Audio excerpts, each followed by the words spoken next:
क्या लग रहा है रमन भैया टूट जाएगा? टूट जाएगा, ये टूट जाएगा। मैं चढ़ूँ तो टूट जाएगा, टूट जाएगा, नहीं टूटेगा। टूट जाएगा। टूट गया भैया अपना, नहीं टूटा तो ग्राहक लेके जाएगा। अगर टूट गया तो टूट गया तो नहीं मुझे डर लग रहा है टूट जाएगा। टूट गया तो भैया कोई बिल्कुल पैसा नहीं, टूटेगा। कोई पैसा नहीं। चलिए देख लेते हैं। देखिए टूटता है कि नहीं टूटता है। देखिए खिलौना है। मेरा वजन जो है 1 कुंटल 10 किलो है, ठीक है। और मैं ट्राई करता हूँ, ठीक है।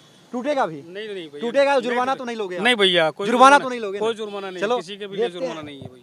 लेकिन डर लग रहा है। ये भीड़ लगने लगा लोगों का। देखिए इस मार्केटिंग स्ट्रेटजी को तो बिहारी को समझना चाहिए कि बिहार में ज्यादा प्रॉफिट है। इस पर अगर खड़े भी हो जाओ तो हमें नहीं लगता कि ये टूटेगा। टूट पाएगा क्या? बिहारी जो है मात्र 8,000 का नौकरी करने के लिए यूपी जाता है, बंगाल जाता है, दिल्ली जाता है, कलकत्ता जाता है।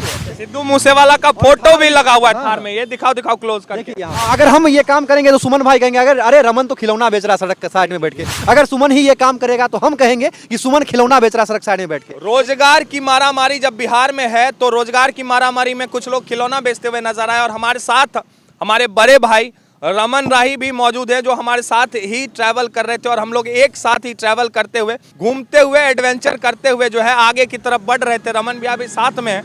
और बिहार की ये स्थिति क्यों है हम इनसे जानने की कोशिश करेंगे। पहले तो जानते हैं कि कहाँ से आए भैया? भैया मैं आया हूँ मुजफ्फरनगर, यूपी उत्तर प्रदेश। कहाँ से? मुजफ्फरनगर, यूपी उत्तर प्रदेश। मुजफ्फरनगर से यहाँ बिहार में? जी भैया। क्यों?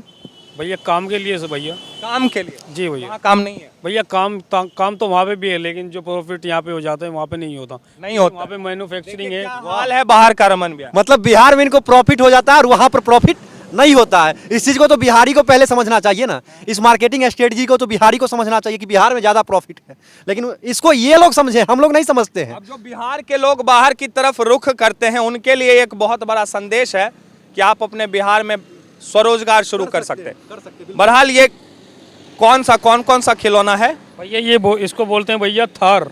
ये होता है ट्रैक्टर भैया। बच्चा इसको खेलेगा तो खेलता है तो टूटता नहीं है, मजबूत चीज़ होती है। एक प्लास्टिक का आता है लेकिन वो ज़्यादा दिन नहीं टिक पाता। ये मजबूत अच्छा चीज़ होता है। अच्छा रमन भैया देखें थोड़ा सा। देखने में तो लग रहा है काफी मजबूत और ओरिजिनल थार की तरह लग रहा है। और इस पर अगर खड़े भी हो जाओ तो हमें नहीं लगता कि ये टूटेगा। टूट पाएगा क्या? क्या लग रहा है रमन भैया टूट जाएगा? टूट जाएगा, ये टूट जाएगा। मैं चढ़ूँ तो टूट जाएगा, टूट जाएगा, नहीं टूटेगा। टूट जाएगा। टूट गया भैया अपना, नहीं टूटा तो ग्राहक लेके जाएगा। अगर टूट गया तो नहीं। मुझे डर लग रहा है टूट जाएगा। टूट गया तो भैया कोई बिल्कुल पैसा नहीं, टूटेगा। कोई पैसा नहीं। चलिए देख लेते हैं। देखिए टूटता है कि नहीं टूटता है। देखिए खिलौना है। मेरा वजन जो है 1 कुंटल 10 किलो है, ठीक है। और मैं ट्राई करता हूँ, ठीक है। टूटेगा भी? नहीं भैया, टूटेगा तो जुर्माना तो नहीं लोगे? नहीं भैया, कोई जुर्माना तो नहीं लोगे? कोई जुर्माना नहीं। चलो, किसी के भी लिए देखते जुर्माना हैं। नहीं है भैया। लेकिन डर लग रहा है। ये भीड़ लगने लगा लोगों का। देखिए ये जो है खुद से खड़े हो जाऊं। उससे हो जाओ भैया। और ये देखिए 1 कुंटल 10 किलो का मैं हूँ। और अब आप चैलेंज लगा रहे थे। आप चैलेंज लगा रहे थे। हो रहा है कि ये खिलौना साधारण सा हमारा वजन सह लेगा।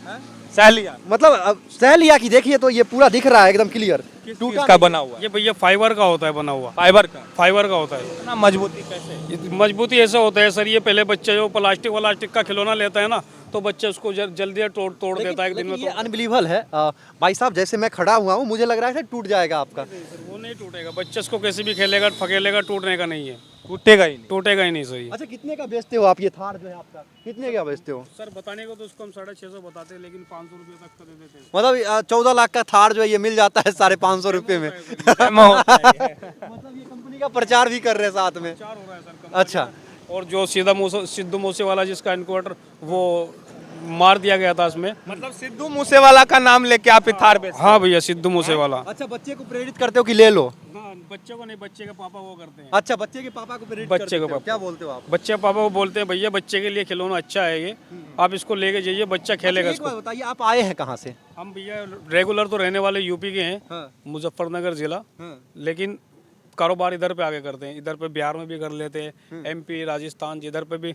अच्छा बिहार के लोग आपकी तरफ जाते हैं काम करने के लिए, रोजगार के लिए, लेकिन आप बिहार आ रहे हो क्यों? ये जिधर पे भी काम मिलता है जिसको इसी तरह से वो जाता है काम करने के लिए। हमको इधर पे रोजगार मिल रहा है, हम इधर आ रहे हैं। बिहार वालों को दिल्ली साल से बिहार में काम कर? बिहार में भैया अभी मेरे को 3 महीना हुआ है। 3 महीने? अच्छा 3 महीने में कितने बिहार से कमा लिए? समथिंग भैया हो गया 50-60 हज़ार हो गया। 50-60 हज़ार। और यही 3 महीने में बिहारी जो है मात्र 8,000 का नौकरी करने के लिए यूपी जाता है, बंगाल जाता है, दिल्ली जाता है, कलकत्ता जाता है, लेकिन मैं बिहार में इस प्रकार का रोजगार नहीं करता है। यही दुर्भाग्य है, क्योंकि बिहार के लोग जब इस प्रकार के रोजगार करेंगे तो बगल वाला कहेगा कि रोड साइड में बैठ करके खिलौना बेच रहा है। यही सबसे बड़ी बात है।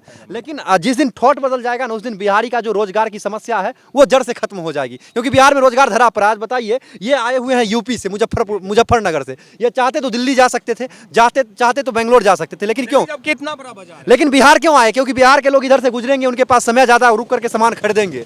बच्चे उनके जाएंगे ऑटो में बैठ कर, मम्मी रोको ऑटो को, पहले ये गाड़ी खरीदेंगे तब जाएंगे। यही बात है जिसके वजह से ये लोग उस चीज को समझे हैं, मार्केटिंग स्ट्रेटजी समझ रहे हैं, जिसकी वजह से बिहार में आकर बेच रहे हैं। और बिहार के लोग जो है जाकर 8,000 का रोजगार दूसरे का कर रहे हैं, बिल्डिंग बना रहे हैं। खिलौना बिक जाता है। अब बिक जाता है भैया, कभी कम डिमांड है बिक जाता खिलौनों का? हाँ डिमांड है भैया। तो अभी 3 महीने कौन सा खिलौना है? ये भैया एक तो गाड़ी आती है भैया, ये वाली, इसको बोलते हैं भैया थार। थार है। ये थार है भैया। भैया देखिए, बिल्कुल वही मॉडल है। बिल्कुल बिल्कुल बिल्कुल, और देखने से भी लग रहा है कि थार ही है। और ये बच्चे के लिए अगर लेकर के जाया जाए तो सच में बच्चे भी खुश हो जाते कुछ हैं। जानता नहीं था, लेकिन जब से सिद्धू मूसेवाला का इधर पे मारा इसको, तब से इसको बहुत ज्यादा लोग जानने और सच लगे। में, और इनका देखिए, सिद्धू मूसेवाला का फोटो भी लगा हुआ है थार में। ये दिखाओ क्लोज करके। देखिए यहाँ पर। सिद्धू मूसेवाला। और सबसे बड़ा चीज है कि खिलौना लगता है दूर से, अगर कोई देखे तो लगेगा ओरिजिनल है, अगर इसका प्रयोग किया जाए फोटो शूट में तो लगेगा ओरिजिनल थार है। ओरिजिनल। ये तो है। सारा कमाल भी है। हाँ, अगर अच्छे से, अगर आपको एडिटिंग करने आता है तो इस थार से भी आप ओरिजिनल फोटो शूट कर सकते हैं। तो देखिए, तरह तरह का खिलौना इनके पास है। और हम अभी गुजर रहे थे यहाँ से, और साथ में हमारे बड़े भैया, ना छोटे भाई, बड़े भैया हमारे रमन राही जी भी साथ में ही थे। तो हम लोग यहाँ से गुजर रहे थे तो सोचे कि हाँ, बिहार से लोग बाहर जाते हैं। हम लोग का मकसद ये नहीं है कि हम इनके खिलौने को दिखा रहा हूँ, हमारा मकसद ये है कि आपको बताऊं कि बिहार में लोग रोजगार किस प्रकार से करेंगे। आप इसी रोजगार के लिए दिल्ली जाएंगे, दिल्ली का मालिक होगा, वो आपको खिलौना देगा, आप लेकर के जाकर के बेचेंगे। लेकिन यही काम आप बिहार में नहीं करेंगे। क्यों? क्योंकि अगर हम ये काम करेंगे तो सुमन भाई कहेंगे, अरे रमन तो खिलौना बेच रहा है सड़क के साइड में बैठ के। अगर सुमन ही ये काम करेगा तो हम कहेंगे कि सुमन खिलौना बेच रहा है सड़क साइड में बैठ के। लेकिन आज ये यूपी से आकर के बेच रहे हैं बिहार में, इनको कोई कुछ नहीं बोलेगा। और इनका थॉट है बिजनेस करना, और ये बिजनेस स्ट्रेटजी को समझते हैं कि हमें किस जगह पर बेचना है। तो सबसे पहले किसी भी स्ट्रेटजी को समझिए और उसके बाद रोजगार कीजिए, स्वयं का स्वरोजगार कीजिए। मोदी जी कह देते हैं कि किसी कॉलेज के, किसी संस्थान के सामने आप पकौड़ा बेचो तो किरकिरा करके लग जाता है कि आखिर एमए और बीए करके मैं जाऊं पकौड़ा बेचने। लेकिन आज देखिए, ये इस सामान को बेच करके महीने का 30-40 हजार रुपया प्रॉफिट कमा लेते हैं। 40 हजार हो जाता है भैया, कभी कम भी हो जाता है, लेकिन होता है ना। होता है। लेकिन अब बताइए, अगर 40,000 कमाना चाहेंगे किसी दूसरे व्यक्ति के अंदर तो कमा पाएंगे? नहीं कमा पाएंगे भैया। दूसरे व्यक्ति के पास जाएंगे तो वो तो सैलरी बेस पे ही रखेगा, 10,000, 15,000, 8,000। वो तो क्या करते हैं? वहाँ से खरीदते हैं ये सारा खिलौना? ये भैया सब वहाँ कंपनी से आता है, वहाँ से कंपनी से खरीदते हैं। हाँ, पंजाब से आता है, सब यहाँ के बेचते कितने हैं। में खरीदते होंगे? उधर से भैया 250 रुपये का आता है। कितने में बेचते? इधर में भैया 300, 400, 500, देखिए, 300। बात है ऐसा कि ट्रांसपोर्टेशन इनका लगता है, मैन पावर लगता है, तो वो सारी चीज इंक्लूड करके ही तो बेचना होगा ना। अगर मान लीजिए 250 में खरीदे, 250 में बेच देंगे तो फिर इनका भी तो जिंदगी है, इनके भी बाल बच्चे हैं। तो ये लोग मार्केटिंग स्ट्रेटजी को समझ चुके हैं कि हमें बेचना किस प्रकार से है। मतलब रमन भैया, मैं कहना चाहूंगा कि बिहार में भी अगर ऐसा स्वरोजगार शुरू हो, अगर मैन्युफैक्चरिंग कंपनी ऐसे ऐसे खिलौने की लगे और बिहार में ही लोग ऐसा काम शुरू करें, तो बिहार से किसी को बाहर नहीं जाना पड़ेगा। क्या रमन? देखिए, कंपनी लगे या ना लगे, अगर आप चाह लेंगे कि हमें स्वरोजगार करना है तो आप बाहर से खिलौना मंगवा करके बिहार पर बेच सकते हैं।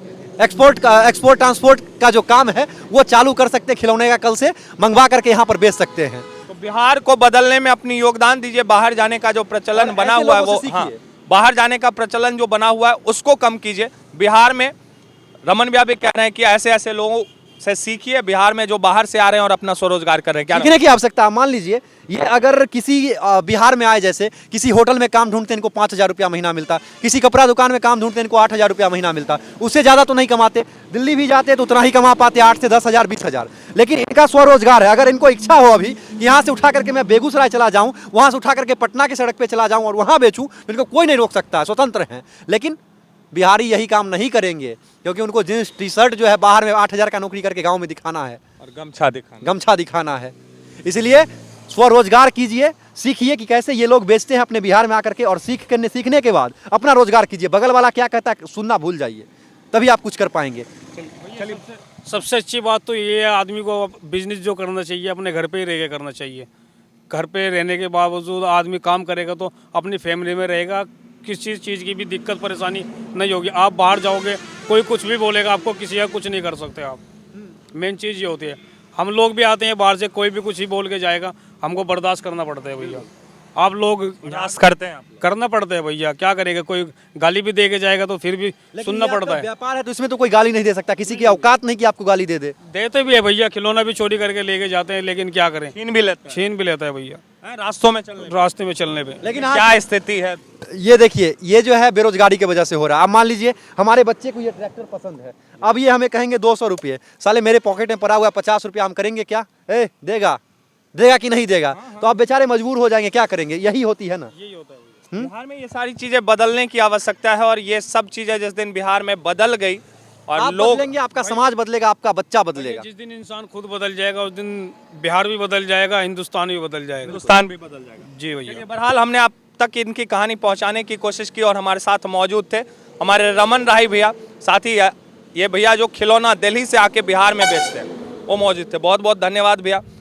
चलिए आगे बढ़िए और ऐसे ही अपने देश का नाम रोशन करते रहे। और रमन भैया तो बहुत बहुत धन्यवाद। स्वतंत्र पत्रकार के साथ साथ इतनी बेबाकी के साथ बोलने वाले शख्स हैं और आज भी बेबाकी के साथ इन्होंने बिहार के लिए बोला। बहुत बहुत धन्यवाद सुमन भाई आपका, और इसी प्रकार से KV9 भारतवर्ष को आगे बढ़ाइए।